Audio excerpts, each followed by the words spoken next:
हाँ बेटा ध्यान दो इधर। यस। नेक्स्ट डिसऑर्डर है अपने पास में फिनाइल कीटोन्यूरिया, जिसको हम पी के यू डिजीज भी कहते हैं।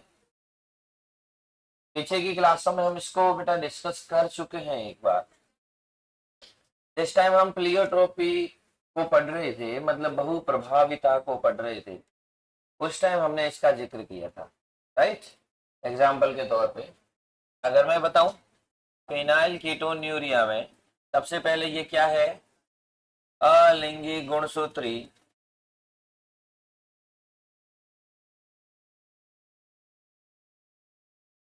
अप्रभावी विकार।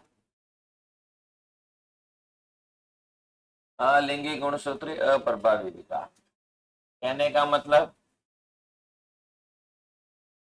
हम कह सकते हैं ये क्या है बेटा, ऑटोसोमल रिसेसिव। हमने बेटा 5 तरीके की डिजीज पढ़ेंगे अपन।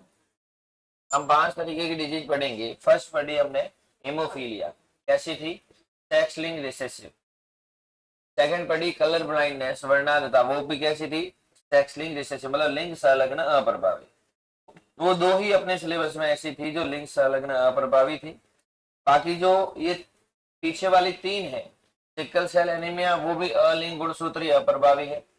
इसके आगे हमने बात करेंगे फिनाइल कीटोन्यूरिया, ये भी कैसी है बेटा, अलिंगी गुणसूत्री अप्रभावी है।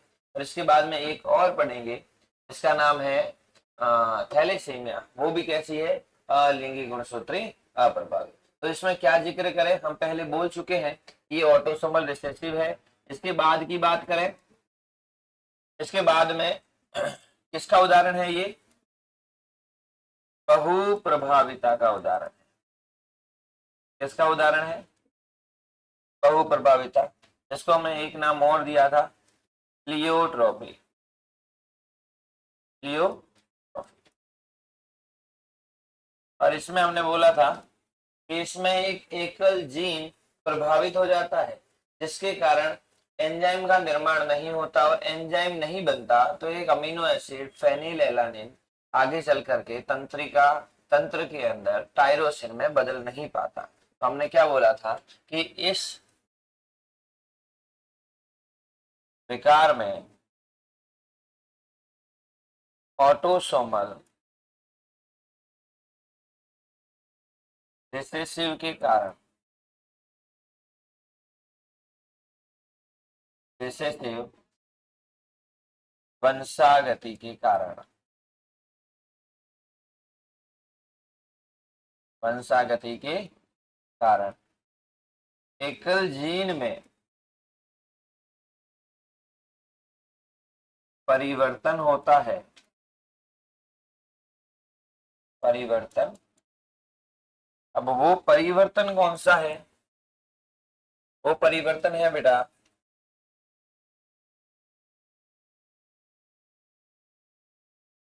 एक अमीनो अम्ल है जिसका नाम है फेनिल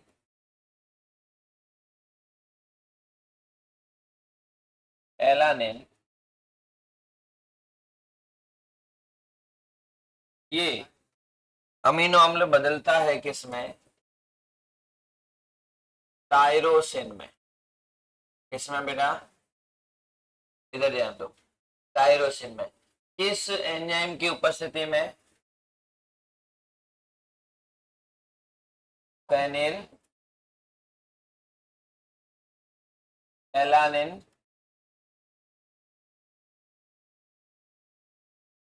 हाइड्रोक्सीलेज, हाइड्रोक्सी,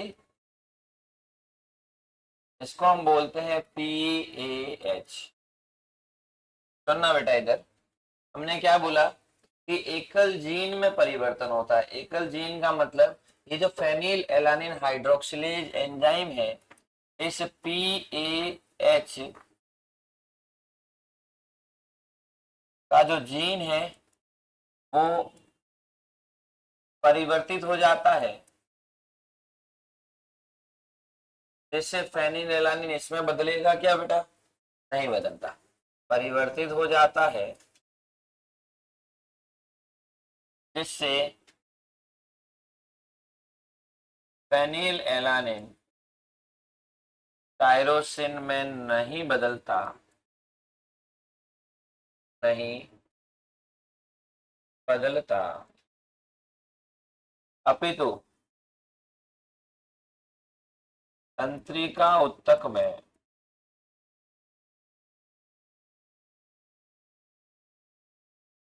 तक में अपने व्युत्पन्न फेनिल पायरुविक अम्ल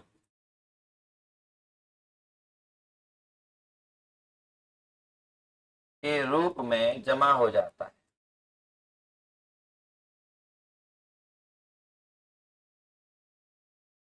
है,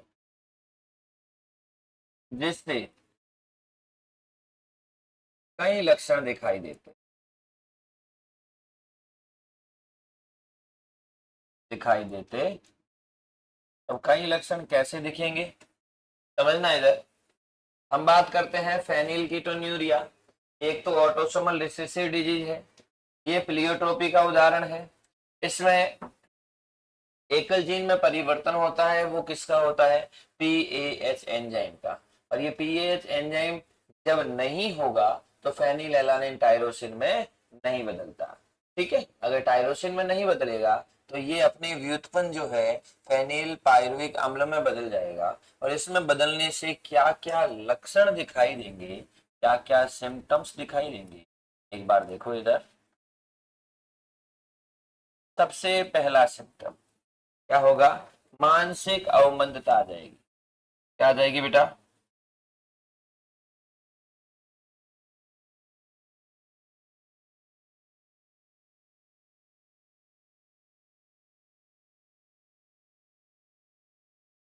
मानसिक अवमंदता, मतलब आईक्यू लेवल जो है वो कम हो जाएगा। दूसरा,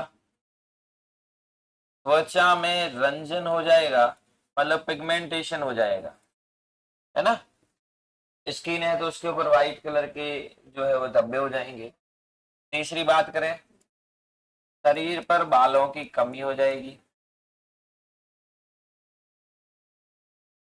और चौथा, ये जो फेनिल एलानिन या फिर फेनिल एलानिन या इसका व्युत्पन्न जो पायरुविक एसिड है, हाँ क्या हुआ,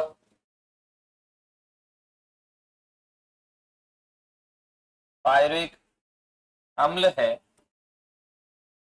वो किडनी के द्वारा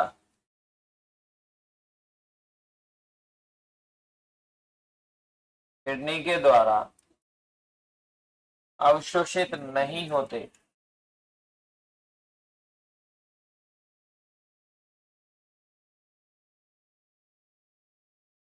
अतः मूत्र के साथ त्याग हो जाते,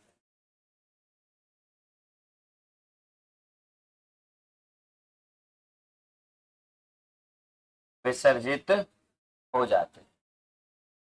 समझना इधर बेटा, ये चार मेन लक्षण है इसके। पहला तो मानसिक अवमंदता आ जाएगी, मतलब आईक्यू लेवल क्या हो जाएगा बेटा, बिल्कुल कम हो जाएगा। दूसरी बात करते हैं, त्वचा में क्या आ जाएगा बेटा, रंजन आ जाएगा, पिगमेंटेशन आ जाएगा, बालों की कमी हो जाएगी। फेनिलएलानिन या उसका जो व्युत्पन्न पायरुविक अम्ल है जो किडनी है उसके द्वारा अवशोषित नहीं होते तो मूत्र के साथ में निकल जाएंगे, जिससे जो मूत्र मार्ग है वहां इन्फेक्शन हो सकता है। ठीक है, तो ये तो अपने पास में एक डिजीज हो गई जिसे हम बोलते हैं फिनाइल कीटोन्यूरिया। ठीक है, जिसको हमने बहु प्रभाविता का एग्जाम्पल बोला था।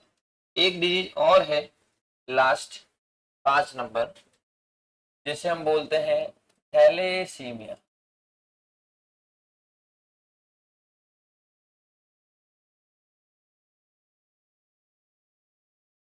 थैलेसीमिया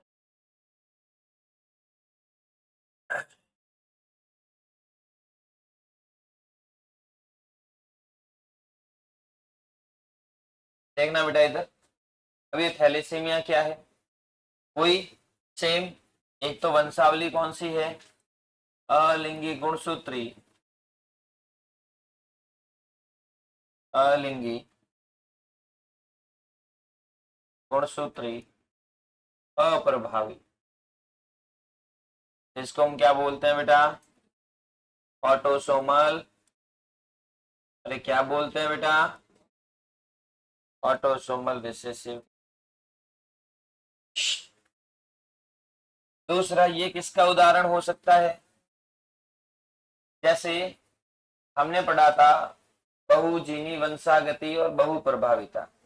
इस थैलेसीमिया में जीन ज्यादा होते हैं, ठीक है, लक्षण एक ही दिखता है। थैलेसीमिया का मतलब हम कह सकते हैं रक्त की क्या हो जाना बेटा? कमी हो जाना है। तो ये एक प्रकार से बहुजीनी वंशागति का हम उदाहरण कह सकते हैं, बहुजीनी वंशागति। और बहुजीनी वंशागति है तो कैसी होगी बेटा?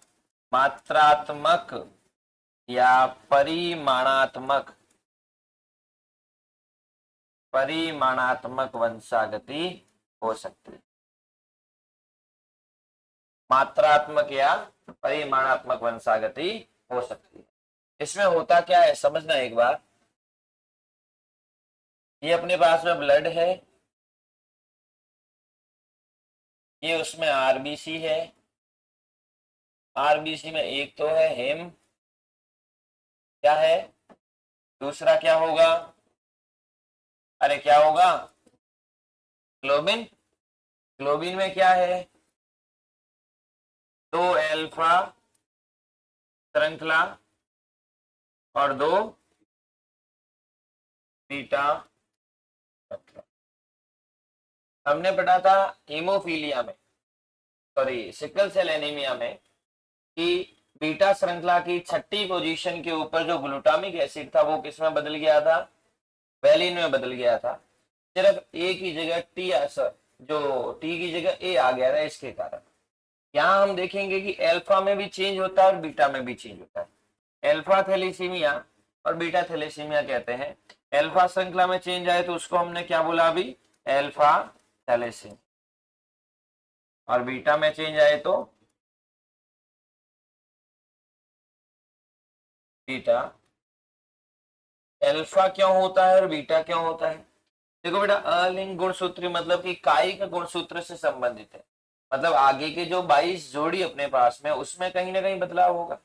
तो इसमें हम कहेंगे कि जो आगे 16वें गुणसूत्र पर, इस पर 16वें गुणसूत्र पर दो सहलग्न जीन है, तो सहलग्न जीन HbA1 एंड HbA2, ठीक है। Hb तो कहा गया हीमोग्लोबिन को, उसका A1 क्योंकि अल्फा है, HbA1 और HbA2, और इसमें इसके कारण इनमें क्या होता है कि दो संलग्न जीनों में परिवर्तन, जिसको हम अल्फा थैलेसीमिया कहते हैं। इधर बात करें तो 11वें गुणसूत्र, कौन से गुणसूत्र बेटा? गुणसूत्र पर मौजूद जीन HBB, हीमोग्लोबिन और बीटा जीन में परिवर्तन,